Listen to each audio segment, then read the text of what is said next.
आइए सुनते हैं आचार्य चतुर सेन शास्त्री की लिखी कहानी कहानी खत्म हो गई। ये एक असहाय विधवा के पतन की दर्दनाक कहानी है जिसे नीचे धकेलने में समाज ने जोर लगा दिया, परंतु पाप और अपराध की गठरी उसी के सिर बंधी। आइए सुनते हैं कहानी खत्म हो गई। चाय आने में देर हो रही थी और मेरा मिजाज गर्म होता जा रहा था। आप तो जानते ही हैं, मैं इंतज़ार का आदी नहीं, फिर चाय का इंतज़ार। मेजर वर्मा ने ये बात भांप ली। उन्होंने एक हिट दिया, बोले, चौधरी, उस औरत का फिर क्या हुआ? क्षण भर के लिए चाय पर से मेरा ध्यान हट गया।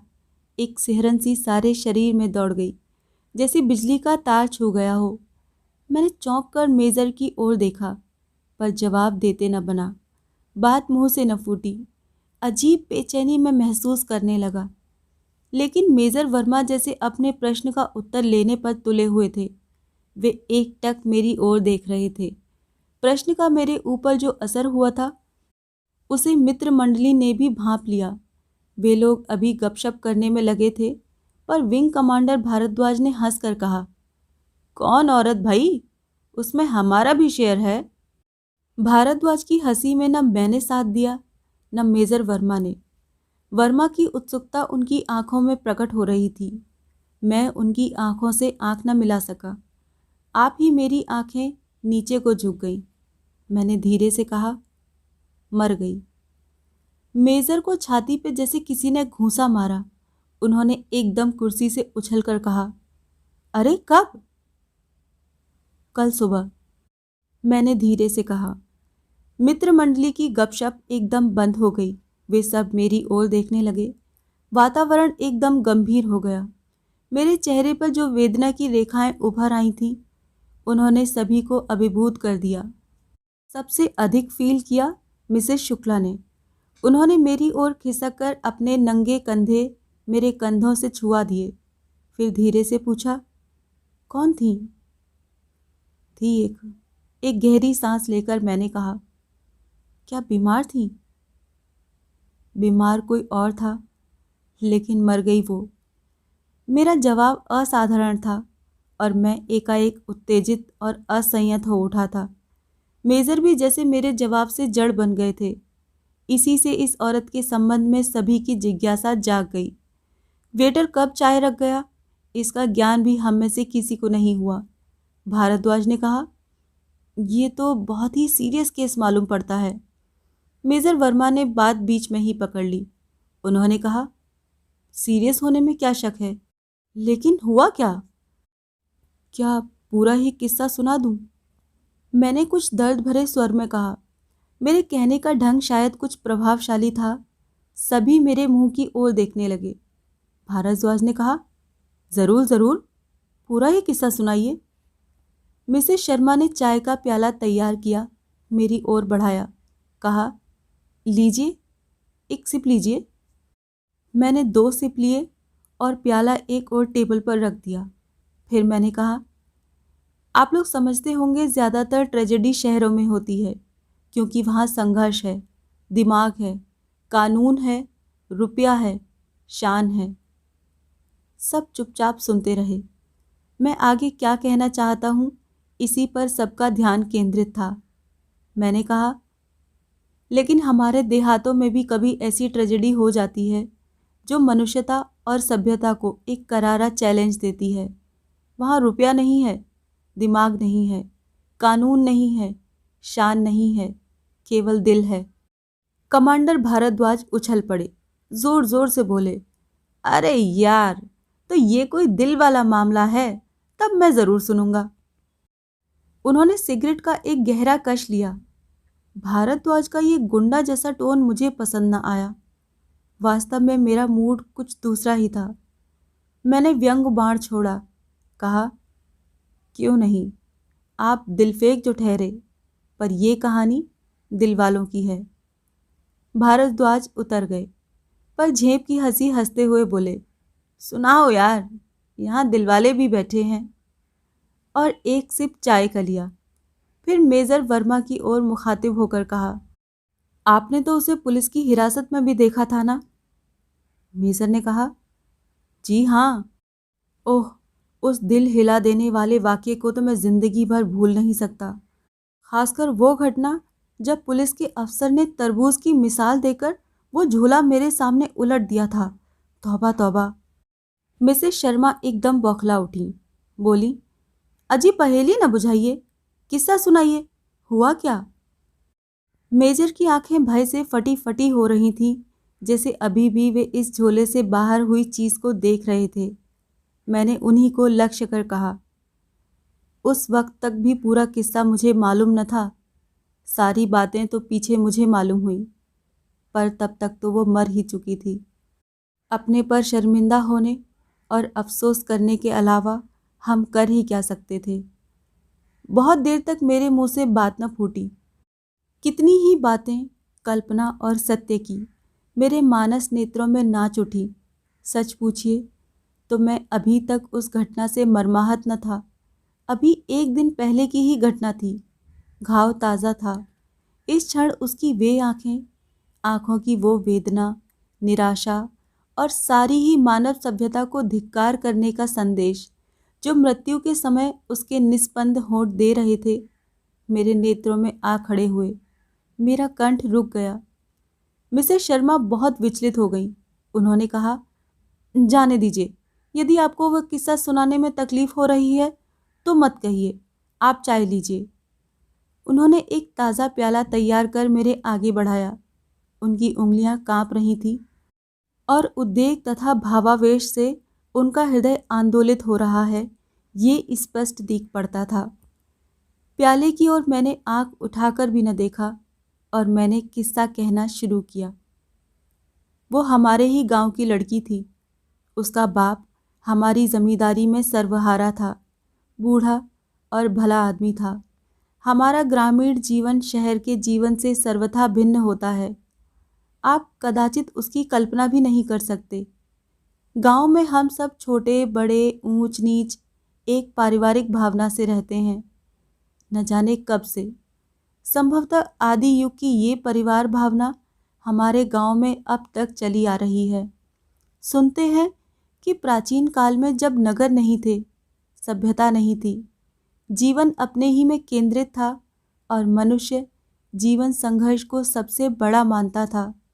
आदर्शों की, सभ्यता की, धर्म मर्यादा की तब तक उत्पत्ति भी न हुई थी। तभी से मनुष्य ने ग्राम संस्था स्थापित की। सामाजिक जीवन का वो प्रथम अध्याय था। उसी से मनुष्य ने सामूहिक हितों का सृजन करके समाज संस्था की नींव डाली। ग्राम का अर्थ था समूह। कुछ लोग एकत्र होकर वहां बसते, वो ग्राम कहलाता था। आवश्यक नहीं था कि ये ग्रामवास स्थायी हो, वो तो चल ग्राम था। ग्राम का अर्थ स्थान सूचक न था, समूह सूचक था। अतः उस काल मनुष्यों के ग्राम जीवन यापन के संघर्ष से प्रताड़ित घूमा करते थे, यहाँ से वहाँ, वहाँ से यहाँ। परिस्थितियों ने उनमें सामूहिक हितों की सृष्टि कर दी। सुख दुख, लाभ हानि, सभी में उनके स्वार्थ एकत्र हो गए और एक ग्राम समूह एक परिवार की भांति रहने लगा। इस परिवार में जाति भेद को स्थान न था। सब वृद्ध पितृतुल्य थे। सब वृद्धाएं माता और सब युवक युवतियां परस्पर भाई बहन। उनका सबका एक ग्राम था, एक गोत्र था।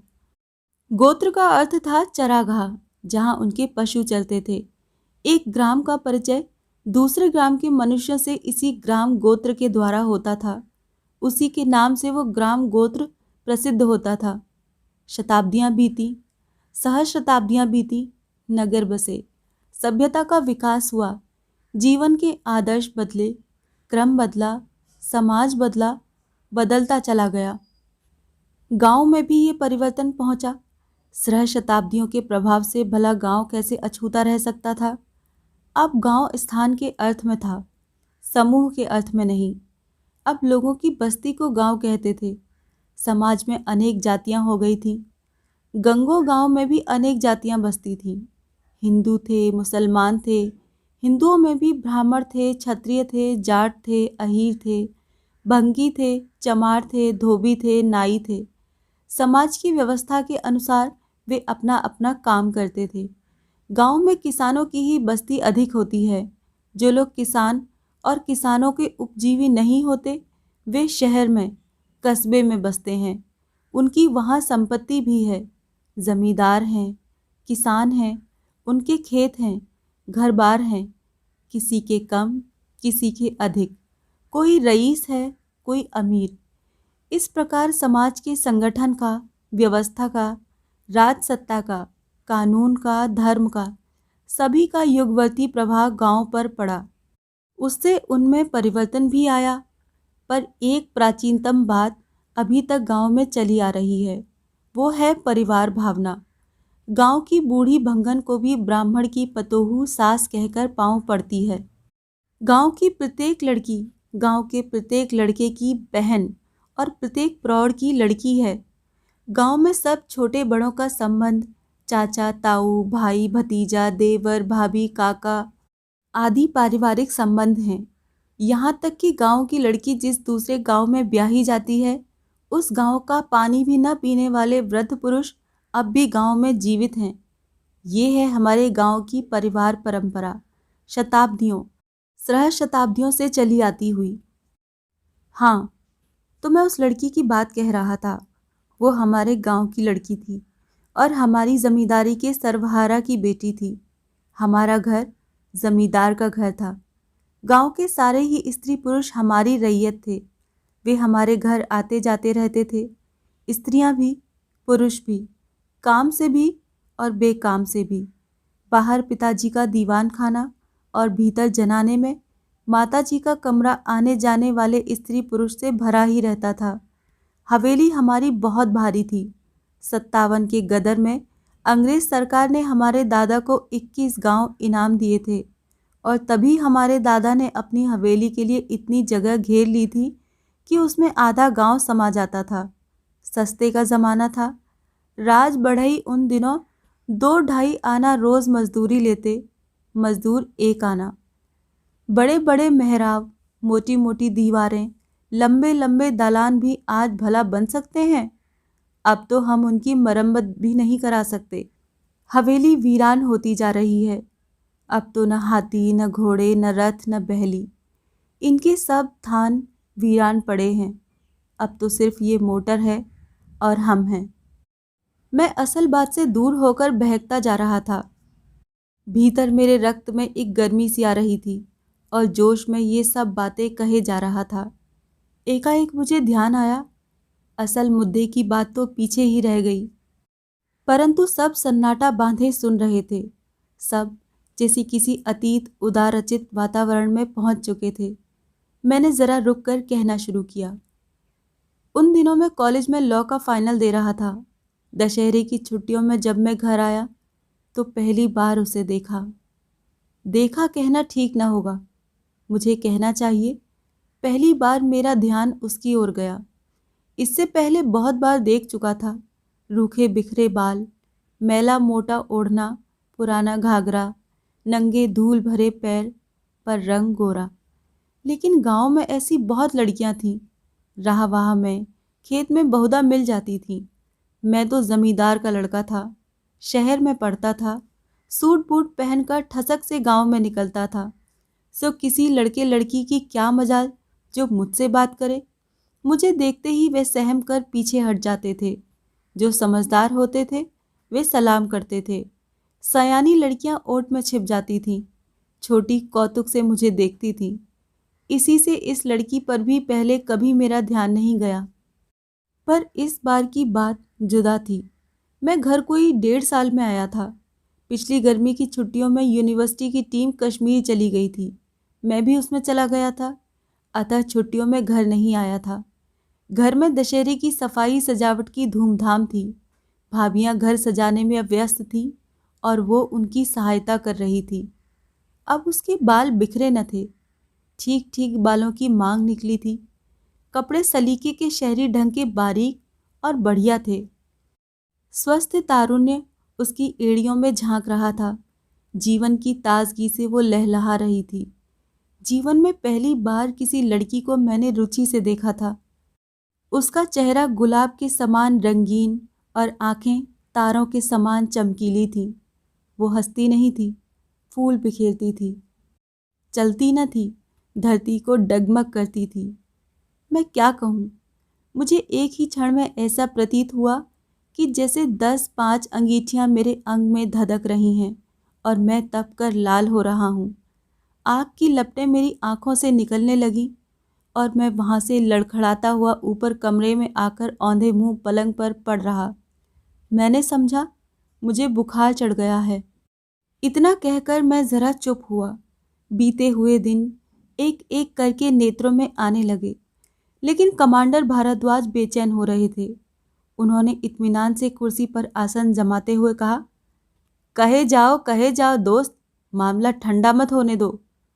उन्होंने नई सिगरेट सुलगाई। मैंने आगे कहना आरंभ किया।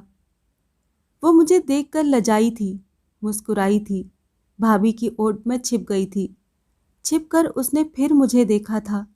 वो सब देखना, मुस्कुराना, छिपना, लजाना अब सिनेमा की तस्वीर की भांति अनेक बार, 100 बार, 1000 बार तेजी से मेरी आंखों में घूम रहा था। धरती आसमान भी सब घूम रहे थे। बहुत देर तक मेरी यही हालत रही, पर फिर मुझे जरा सी नींद आ गई।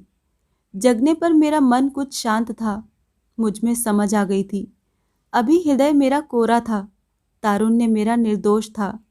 इस प्रथम विकार पर मुझे लज्जा आई। मुझे लगा ये खराब बात है। गांव की सभी बहू बेटियां मेरी बहनें हैं। पिताजी ने कई बार ये कहा है, हम जमींदार हैं, इससे और भी हमारा गौरव बढ़ जाता है। मुझे ऐसा ना सोचना चाहिए। ये मेरी प्रतिष्ठा मर्यादा के सर्वथा विपरीत है। मैं मन ही मन अपने को धिक्कारने लगा और एक बारगी ही उसे मन से निकाल फेंका। लेकिन कहाँ? पलंग से उठते ही मैं खिड़की में आकर खड़ा हुआ और नीचे आंगन में चारों ओर देखने लगा, जिसे कुछ खो गया है। किसे भला? ये मैंने अपने मन से पूछा, और जब मन ने कहा उसी को, तो मैं अपने पर बहुत झुंझलाया। वैसे ही कमीज पहने मैं नीचे उतरा और सीधा बाग की तरफ चल दिया। देर तक बाग में और नहर की पटरी पर फिरता रहा। माली से बातें की। मुझे प्रसन्नता हुई कि वो तूफान खत्म हो गया। अब उसकी कभी याद न करूँगा। वाहियात बात पर रात को बहुत देर तक नींद न आई।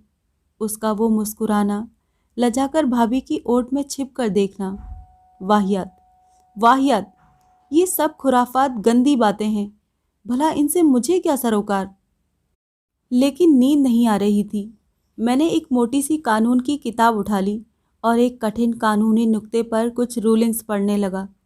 लेकिन वहाँ तो प्रत्येक अक्षर की ओट से वो झांक रही थी, मुस्कुरा रही थी। धत!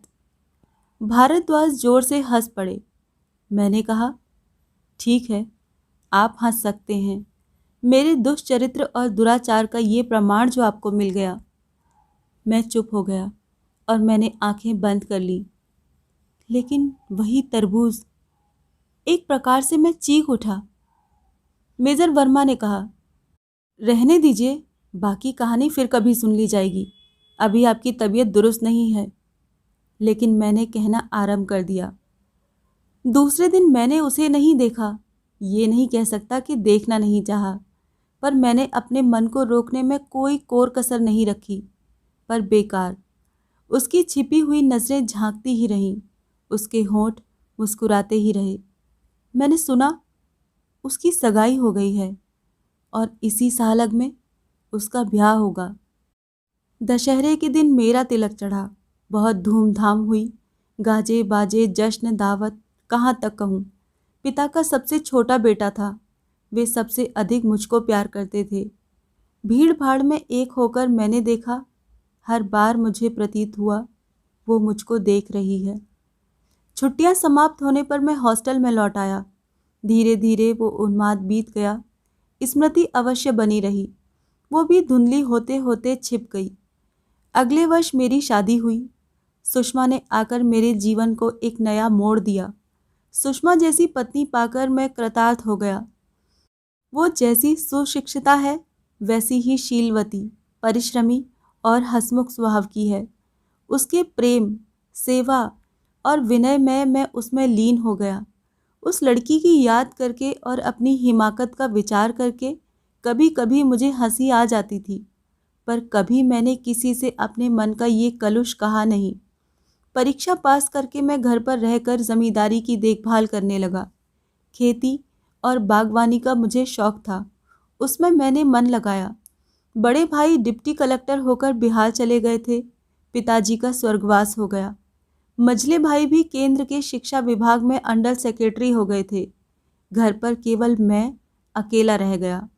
दिन बीतते चले गए, 3 बरस बीत गए और ईश्वर की कृपा से सुषमा की कोख भरी। मेरे आनंद का ठिकाना न रहा।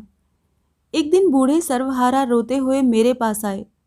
चौधारे आंसू बहाते हुए उन्होंने कहा, बर्बाद हो गया, छोटे सरकार लुट गया। लड़की मेरी विधवा हो गई, उसकी तकदीर फूट गई। मेरी इकलौती बेटी थी सरकार, उसे बेटा बनाकर पाला था, उस पर ये गाज गिरी। बूढ़ा बहुत देर तक रोता रहा। यद्यपि वे सब बातें मैं भूल चुका था, पर स्मृति के चिन्ह तो बाकी ही थे। सुनकर मुझे दुख हुआ। बूढ़े को तसल्ली दी और जब वो चला गया, एक बूंद आंसू मेरी आंख से भी टपक पड़ा। वाहियात बात थी, लेकिन मन का कच्चा तो सदा से हूँ। मेरा मन द्रवित हो गया। बूढ़े ने कहा था कि वो उसे यहाँ ले आया है। तब एक बार उसे देखने की भी लालसा हो गई, पर वो सब बात मन की थी, मन में ही रही। महीनों बीत गए।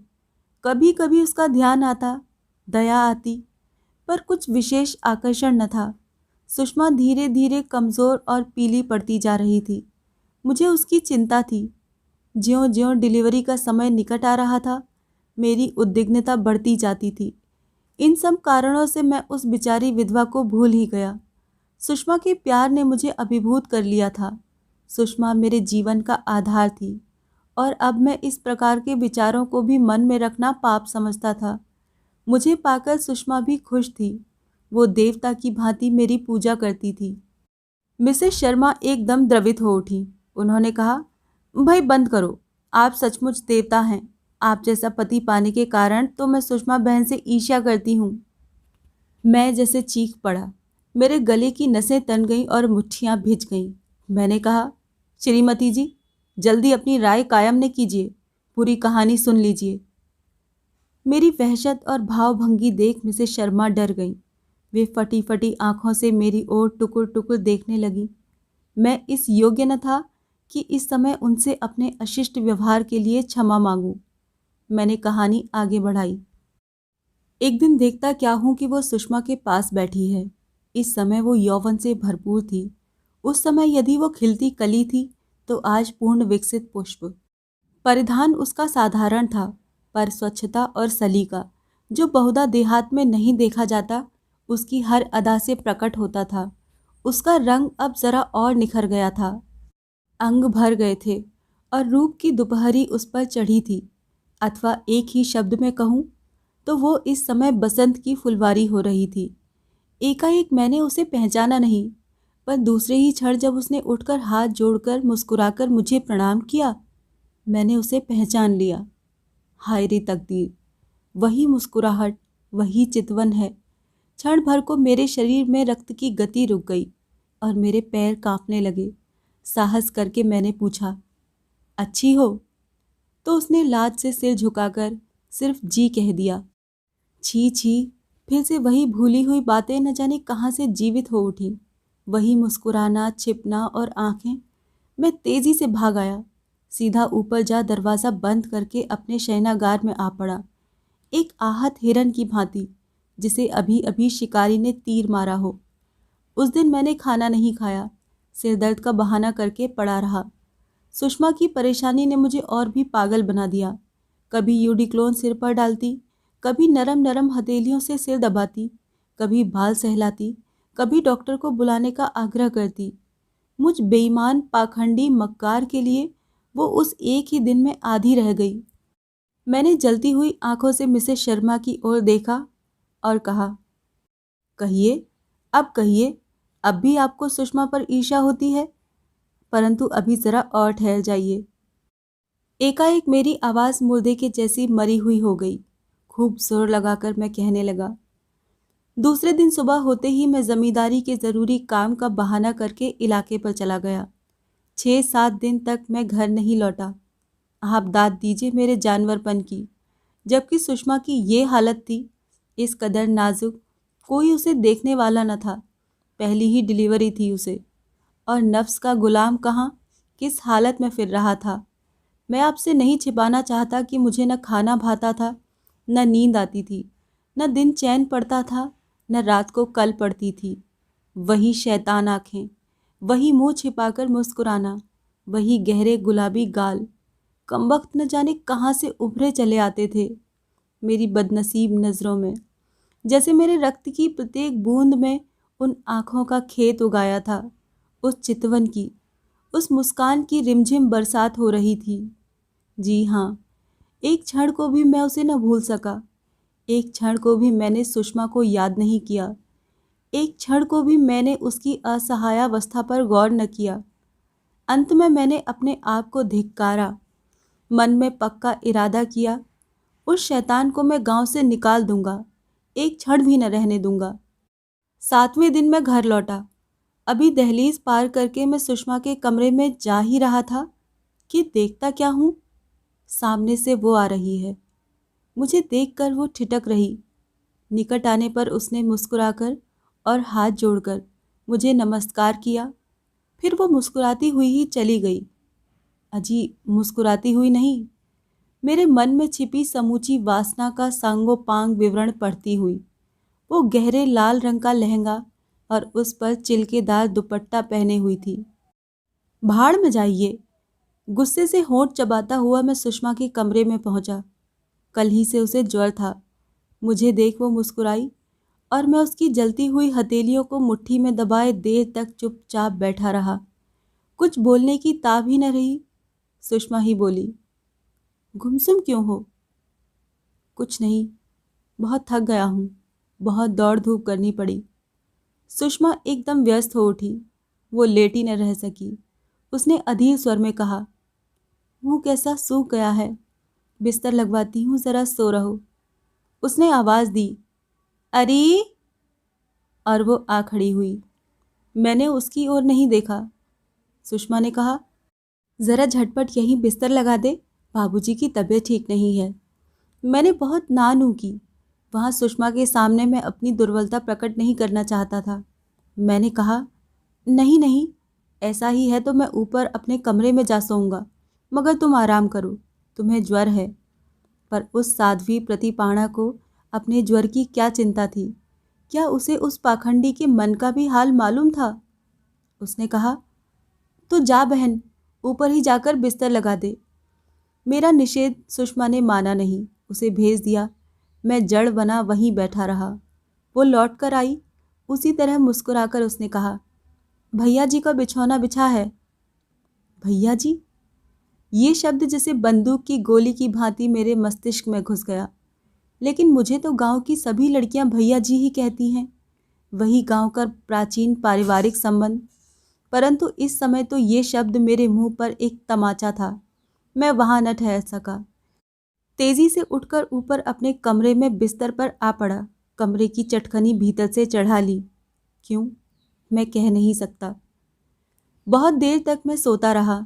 जब उठा तो शाम हो चुकी थी। उठकर मैं सीधा सुषमा के पास जा बैठा। क्षण भर बाद ही वो चाय लेकर आई। चाय टेबल पर रखकर चली गई। सुषमा जानती थी कि मैं इंतज़ार नहीं कर सकता, खासकर चाय का। पर ये बात क्या ये भी जानती है? उसके जाने के बाद मैंने सुषमा से कहा, क्या इसे तुमने नौकर रख लिया है? उसने हंसकर कहा, नहीं नहीं, बहुत अच्छी लड़की है। मुझे अकेली और बीमार देखा तो आप ही मेरे पास आ गई। तभी से घर के काम काज में जुटी है। तुम्हारे जाने के बाद से रोज़ ही दिन भर यहीं रहती रही है। कितना सहारा मिला मुझे इससे।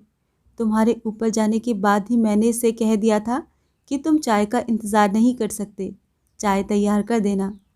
सब बातें मुझसे पूछ कर ये न जाने कब से बैठी इंतज़ार कर रही थी। सुषमा हंस दी और मैंने मन का उद्वेग छिपाने को एक बिस्किट समूचा ही मुंह में ठूंस लिया। अब मेरे जीवन का नया अध्याय आरंभ होने में देर न थी।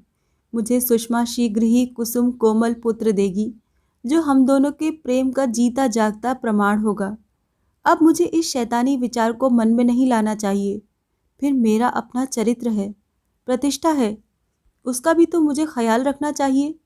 जैसे मेरे भीतर एक नए बल का संचार हुआ। मेरे होठों पर हंसी खेल गई। मैंने बड़े आनंद से चाय का एक प्याला अपने हाथ से बनाकर सुषमा को दिया। सुषमा आनंद से विभोर हो गई, कुछ तो अपनी अस्वस्थता के कारण और कुछ मुझे अस्त व्यस्त देखकर वो बहुत परेशान हो गई थी। अब मेरे हाथ से प्याला लेकर वो खुश हो गई। उसने कहा, अब तो कुछ ही दिनों की बात है। उसकी आंखें हंस रही थीं और मैं आनंद सागर में गोते लगा रहा था। अपनी मूर्खता पर मैं मन ही मन हंसने लगा। चुड़ैल कहीं की। धत। सुषमा ने कहा, जाओ जरा घूम आओ, तबीयत ठीक हो जाएगी। खाओगे क्या, मिश्रानी से कह दो। मैंने कहा, सुषमा, आज तो मैं तुम्हारे साथ ही खाऊंगा, जो चाहे बनवा लो, लेकिन उठना नहीं। तुम्हें ज्वर है, जरा शरीर का ध्यान रखो। स्त्रियां कितनी भावुक और कोमल होती हैं। मेरी इतनी सी ही बात पर सुषमा गदगद हो गई और मैं अपने को 30 मार खां समझने लगा था। अपनी समझ में तो मैंने मन का सारा ही मैल धो डाला था। अब तो दिल में कहीं किसी कोने में भी न वो हंसी थी, न चितवन। इसे कहते हैं मार पर विजय। मदन दहन शिव ने इसी भांति किया था। बुद्ध ने भी मार पर इसी भांति विजय पाई थी। मैं कपड़े बदल कर ज्यों ही सीढ़ियों से उतरा, देखता क्या हूँ, वो सुषमा के लिए एक कटोरा दूध लेकर उसके कमरे में जा रही है। मैंने मन में कहा, इसकी ओर देखना ही न चाहिए। मैं आंखें नीची किए 10 कदम आगे बढ़ गया। वो भी उसी भांति आंखें नीची किए आगे बढ़ गई। लेकिन न जाने क्यों मैंने ठिठक कर मुंह फेर कर उसकी ओर देखा। छी छी, वो भी मुंह फेर कर मेरी ओर देख रही थी। मुझे उचट कर देखते ही वो चल दी। गुस्से से मेरा शरीर कांपने लगा और मैं तीर की भांति वहां से बाहर निकल गया। कमांडर भारद्वाज शब्द न कर सके, ठठाकर हंस पड़े। बोले, ये गुस्सा किस पर था, उस पर या अपने पर? क्षण भर को सभी के चेहरों पर मुस्कान दौड़ गई, पर मिसेस शर्मा बहुत गंभीर थी। मेरे ऊपर घड़ों पानी गिर गया। मेरी वाणी रुक गई। बहुत देर तक कोई न बोला। मेजर वर्मा एकाएक बहुत उत्तेजित हो उठे। वे कुर्सी से उछलकर खड़े हो गए, हाथ की सिगरेट फेंक दी और तेज नज़र से मेरी ओर ताकने लगे। मैं समझ गया, मेजर वर्मा कहानी के दूसरे छोर तक पहुंच चुके हैं और अब उनके मस्तिष्क में वो तरबूज। मेरे होंठ नीले पड़ गए और आंखें पथरा गईं। मैंने एक असहाय मूक पशु की भांति, जिसकी गर्दन पर छुरी चल गई हो, करुण कातर दृष्टि से मेजर वर्मा की ओर देखा। मिसेस शर्मा घबरा गईं। उन्होंने कहा, आपकी तबीयत तो एकदम बहुत खराब हो गई है चौधरी साहब। नहीं, मैं ठीक हूँ, कुछ प्रकृतिस्थ होकर मैंने कहा। मेजर वर्मा चुपचाप कुर्सी पर बैठकर मेरी ओर ताकते रहे। मरे हुए स्वर में मैंने कहा, मेजर, सारी बातें मैं न बता सकूंगा। आप और ये सब सज्जन मुझे क्षमा करें। डिलीवरी की खटपट में मैं फंस गया। सुषमा बहुत बीमार हो गई थी। उसे मसूरी ले जाना पड़ा।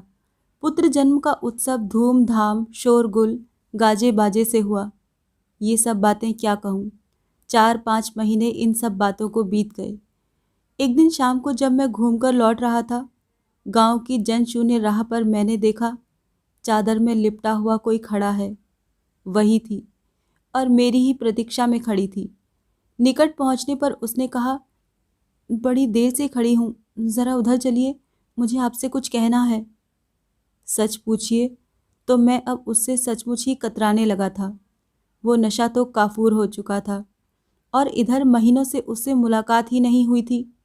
मेरी बिल्कुल इच्छा नहीं थी कि मुझे एकांत में उससे बात करते हुए कोई देख ले, पर मैं उसका अनुरोध न टाल सका। मैंने कहा, क्या बहुत ज़रूरी बात है? उसकी आंखें भर आईं। उसने धीरे से कहा, जी हाँ। और जब हम रास्ते से हटकर उस बड़े बरगद की छांव में गए, तब चारों तरफ अंधेरा फैल चुका था।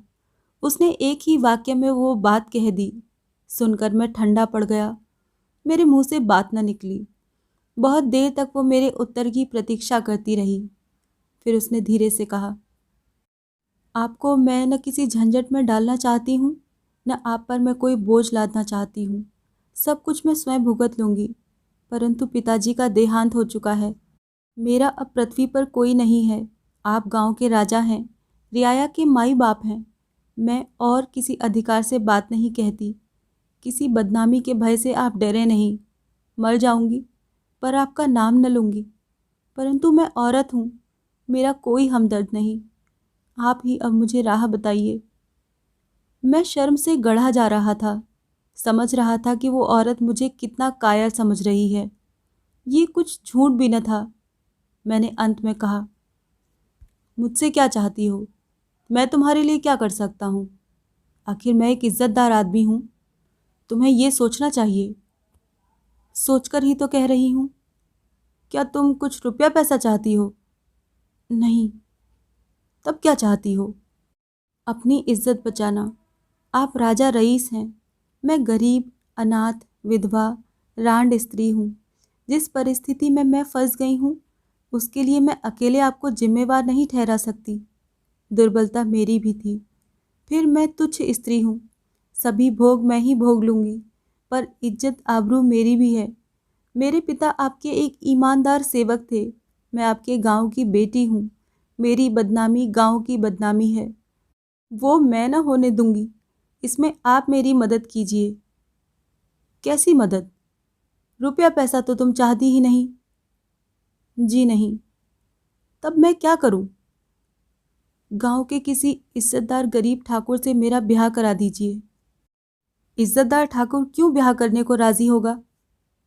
आप कहेंगे तो होगा।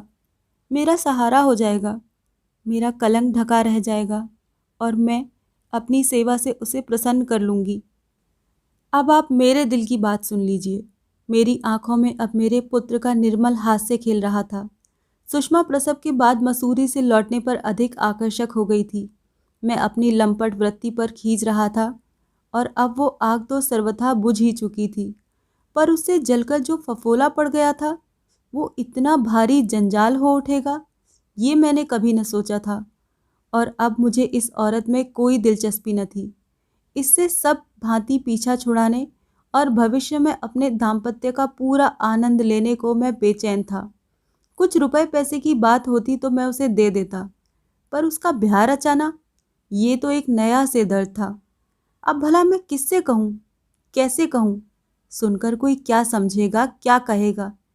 इन्हीं सब बातों पर मैं देर तक विचार करता रहा। कुछ देर बाद मैंने धीमे स्वर में कहा, क्या तुमने किसी आदमी को पसंद किया है? नहीं, पसंद नापसंद की बात ही नहीं है। मुझे आप काना, अंधा, बहरा, कोढ़ी, अपाहिज, बूढ़ा, किसी के भी पल्ले बांध दीजिए, उज्र न होगा।